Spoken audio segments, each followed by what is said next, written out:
ஆச்சி பாதாம் ட்ரிங்க். ஆச்சி பாதாம் ட்ரிங்க் ஒன்னு வாங்கினா ஒன்னு ஃப்ரீ.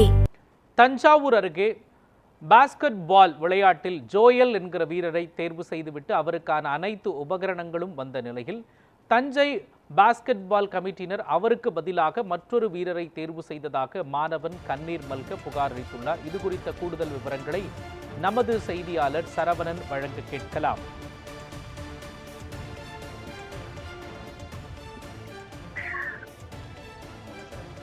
வணக்கம் மோகன். அதாவது செலக்ஷன் வந்து 20 பேர் எடுத்தாங்க சார். 20 பேருக்கு கேம்ப் எடுத்தாங்க. அரசு உதவி பெறும் பள்ளியில் தற்போது பயின்று வருகிறார். இவர் சிறந்த கூடைப்பந்து விளையாட்டு வீரராக இருந்த சூழ்நிலையில் 18 வயதிற்கு கீழ் உள்ளவர்களுக்கான கூடைப்பந்தாட்ட போட்டியில் அவர் தேர்வு செய்யப்பட்டுள்ளார்.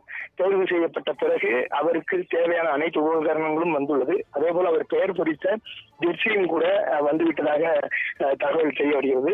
இந்த நிலையில் கடைசி நேரத்தில் யாரோ ஒருவரின் முக்கியஸ்தரின் பரிந்துரையின் காரணமாக தன்னை அந்த போட்டியிலிருந்து விலக்கிவிட்டு பரிந்துரை செய்யப்பட்ட மற்றொருவரை அந்த அணியில் சேர்த்ததால் தனக்கு ஓராண்டு இந்த விளையாட்டில் விளையாட முடியாது எனவும் தெரிவித்து தனது உறவினருடன் அவர் கண்ணீர் மல்க பேசும் ஆடியோ ஒன்று சமூக வலைதளத்தில் பரவியது. இந்த நிலையில் நாம் அவரை தொடர்பு கொண்டு இதன் குறித்து கேட்டபோது அவர் இந்த 18 வயதின் கீழ் நடைபெறும் இந்த கூடை பந்தாட்ட போட்டிக்கு பல முயற்சிகள் செய்து அந்த தேர்வு கமிட்டியின் மூலமாக தான் முறையாக தேர்வு செய்யப்பட்டதாகவும் தனக்கு தேவையான அனைத்து உபகரணங்களும் வந்த நிலையில் தான் இந்த போட்டியில் பங்கேற்க உள்ளோம் என்ற சந்தோஷத்தில் இருந்த சூழ்நிலையில் கடைசி நேரத்தில் பாஸ்கெட் பால் கமிட்டியினர் யாரோ ஒரு முக்கியஸ்தரின் பரிந்துரையின் காரணமாக என்னை நீக்கிவிட்டு இன்னொரு விளையாட்டு வீரரை சேர்த்ததாகவும் ஆதங்கத்தோடு தெரிவித்தார். மேலும் இந்த கடைசி நேர மாற்றத்தின் காரணமாக தன்னால் ஓராண்டு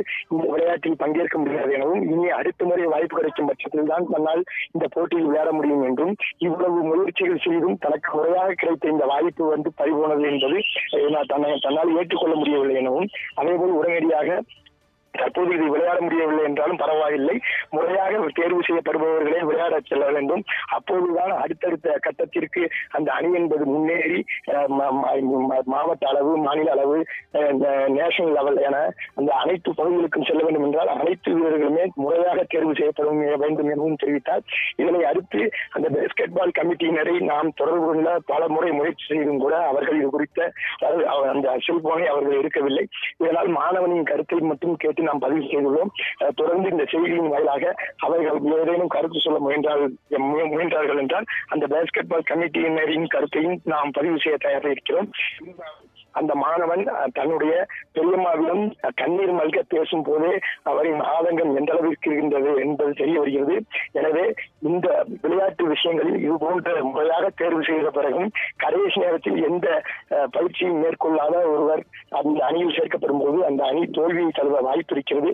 எனவே தமிழக அரசு, மாவட்ட நிர்வாகம் இந்த விளையாட்டுத்துறை சம்பந்தப்பட்ட அந்த கமிட்டியில் உள்ளவர்களை நிச்சயமாக இது சம்பந்தமாக விசாரணை மேற்கொண்டு உரிய நடவடிக்கை எடுக்க வேண்டும் என அந்த மாணவர் தெரிவித்துள்ளார். மோகன், விவரங்களை வழங்கியதற்கு நன்றி சரவணன்.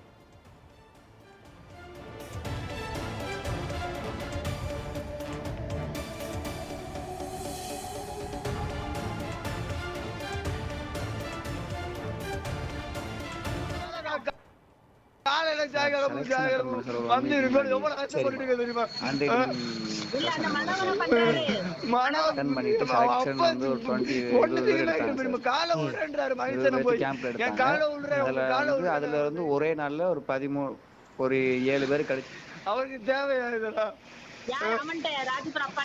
அவன்கிட்ட போய் சொல்றாரு காலை உள்றாரு.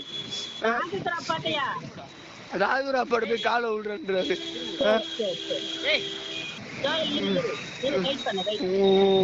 ஒண்ணுமே பண்ண முடியாது.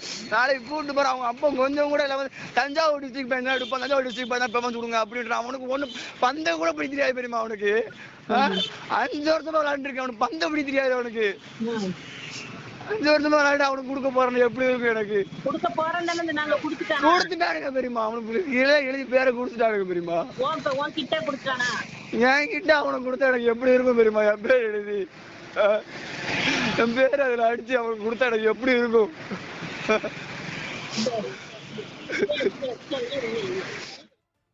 சார் செலெக்ஷன் அட்டன் பண்ணேன் சார் ஒரு 1 வீக் முன்னாடி. சரிம்மா. ஹேண்ட் ரைட்டிங் செலெக்ஷன் அட்டன் பண்ணேன் சார்.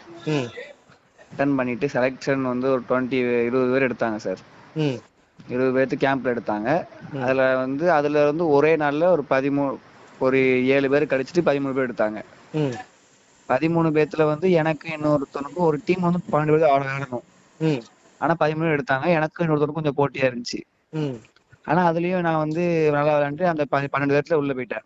ம் கடைசியில ஒரு வாரம் ஃபார்ம் எல்லாம் ஃபில்அப் பண்ணி எல்லாம் கேம்ப்ல அட்டன் பண்ணி ஒரு வாரம் ஃபுல்லா அங்கேயே இருந்து வெளியே சாப்பிட்டு எல்லாமே இருந்து முடிச்சுட்டு கடைசியா முந்தா நேத்து சாயங்காலம் சொல்றாங்க இப்படி வேற பையன் வர ரெக்கமெண்ட்ல, அதனால நீ வந்து அடுத்த வருஷம் ட்ரை பண்ணு அப்படின்றாங்க சார்.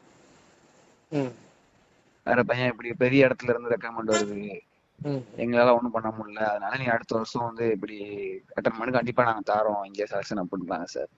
கிட் எல்லாம் அடிச்சு ஜெர்சிலாம் அடிச்சு என்னோட பேர்ல வந்து எல்லாம் வந்ததுக்கு அப்புறமேட்டுக்கு அந்த பையனுக்கு என்னோட ஃபுல்லாச்சு கொடுத்து அனுப்பிச்சுட போறேன்னு சொல்லிட்டு அனுப்பிச்சுட்டாங்க சார்.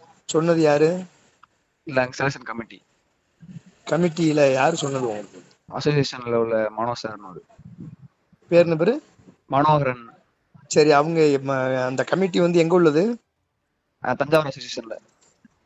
அவங்க எங்க இருக்காங்க? தஞ்சாவூர் அங்க சத்யாஹெட்ஸ்ல இருப்பாங்க சார். அவங்க வந்து கவர்மெண்ட் ஸ்டாஃபா? அதான் டிஎன்டிஏன்னு Tamil Nadu basketball association Thanjavur, அதே மாதிரி தஞ்சாவூர் டிடிபிஏன்னு வரும். அங்க உள்ளவங்க அவங்களோட ஸ்டாஃப். அவங்க வந்து ரெக்கமெண்டேஷன் வந்ததுனால உன் பேரை எடுத்துட்டு அவங்களுக்கு கொடுக்குறாங்க. அவங்க கொஞ்சம் பெரிய ஆளு ரெக்கமெண்ட் பண்றாங்க, அதனால நீங்க நெக்ஸ்ட் டைம் கொஞ்சம் பாத்துக்க, எங்களால ஒண்ணும் பண்ண முடியல, அங்க இருந்து ரஷ் வருது அப்படி இப்படின்னு சொல்லி என்னை கொஞ்சம் கழிச்சு விட்டாங்க சார். நாங்களும் எவ்வளவு பேசி பார்த்தோம், எதுவுமே முடியல. எல்லாரும் 11 பேரும் பேசி அழுதாங்க, யாருமே பண்ண முடியல. அந்த பையனுக்கு பால் கூட தட்ட தெரியாது சார். அந்த பையனுக்கு பேசிக் ரூல்ஸ் கூட தெரியாது சார். கேட்டா அவங்க அப்பா வந்து தஞ்சாவூர்காரன் தான் நாங்க ப்ரெஃபரன்ஸ் கொடுப்போம், அதுக்கப்புறம் தான் எல்லாத்துக்கும் அப்படின்னு சொல்லி அவங்க அப்பாட்ட சொல்ல போய் அவங்க அப்பா சொல்றாரு அப்படி. அந்த பையனுடைய அப்பாட்டே போய் கேட்டோம் சார் எல்லாருமே, இப்படி உங்க பையனுக்கு எதுவுமே தெரியாது, அதனால உங்க கூட்டு போய் தஞ்சாவூருக்கு தான் அசிங்கமா இருக்கும் அப்படின்னு சொல்லி கேட்கறது போய் தஞ்சாவூர் பசங்களுக்கு ஃபர்ஸ்ட் ப்ரெஃபரன்ஸ் கொடுங்க அப்படின்னு. அவர் பையனுக்கு எதுவுமே விளையாட தெரியாது சார், எதுவுமே பண்ண தெரியாது, பால் கூட அப்படி தெரியாது சார், பேசிக்ஸ் கூட தெரியாது எதுவுமே. அவங்கள எடுத்து டீம்ல கூட்டு போயிருக்காங்க சார். கூட்டு போயிட்டாங்க சார். அங்கெல்லாம் எஸ்ஆர்எம்ல தான் இருக்காங்க. சரிம்மா, ஓகே. இப்போ அந்த பையனுடைய அப்பா என்ன பண்றாங்க?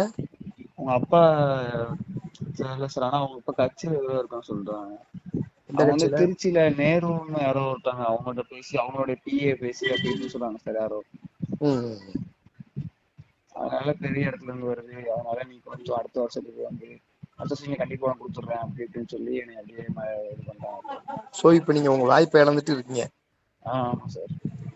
சார் அடுத்த தடவை எதுவும் இப்படி நடக்கூடாது சார். இதுக்கப்புறம் ஒண்ணும் பண்ண முடியாது நம்மளால. அடுத்த தடவை திருப்பியும் இதே மாதிரி ரெக்கமெண்டேஷன் வராம பாத்துக்கணும் சார்.